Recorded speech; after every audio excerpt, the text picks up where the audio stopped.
right, welcome back to AMHQ. Proud to be with my buddy Paul Walsh here, who's our business and weather expert, to talk a little bit about the first quarter and how the weather's played a role in that. Big role. And, you know, we've certainly seen us come out of a warm December into a gangbuster January and February. Yep. March was cold. Yep. April, we got into severe. Yep. How did that affect the economy? Well, the first quarter of the year, which was January through March, the economy grew by 0.2%. The expectation was that it would grow by 1%. 0.2 is a lot less than 1, so we had a big slowdown in the economy, and a lot of that was attributed to the fact that we had that bitter cold weather in the Northeast and the Midwest, and of course the snow. You were there, you saw it.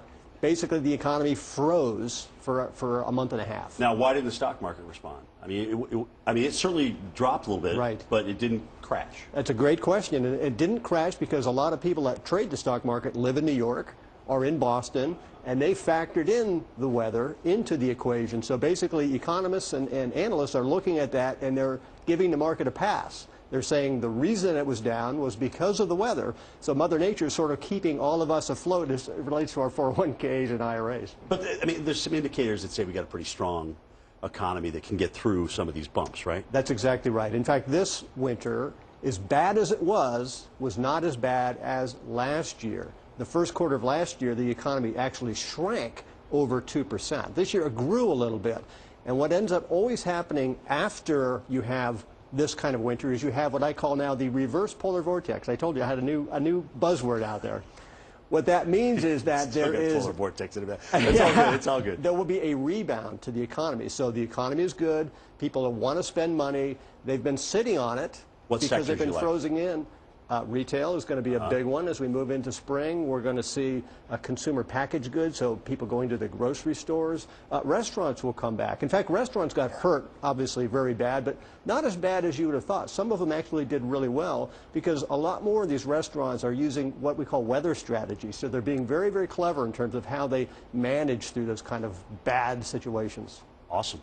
Great. Paul Walsh, thank you very much. Thanks, buddy. Jim. All right, so things are looking up, certainly the economy. Let's see if they're looking up at the weather. I think certainly severe weather-wise, we will see things increasing as we get into next week in the pattern. First of all, I thought we had an April report card there.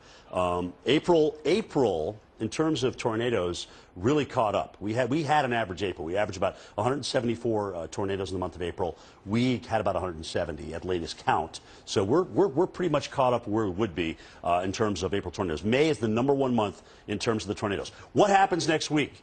New trough develops in the west. That's a big pattern change from where we are right now. That allows for one of the key ingredients for severe weather. That's moisture to come back. All right?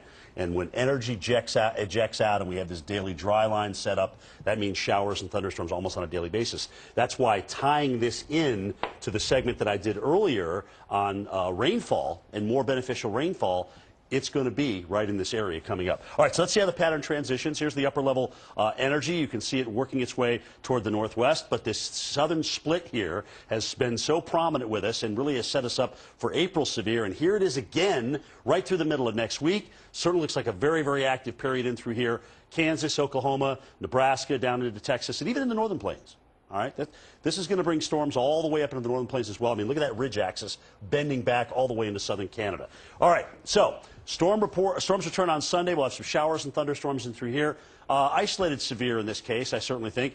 We'll have storms developing on the dry line. We'll have storms developing on the warm front. And really, that's what I mean, it's really just a big front and a big push of the warm air as it heads toward the east. Tuesday, now we've got that upper system anchored out to the west. We've got energy coming out, low pressure, dry line, deeper moisture content, so a much more active day in terms of severe weather, and probably back into the tornadoes. May, the #1 month for tornadoes, and guess where a lot of them are? Right here in the plains. Sam, back to you.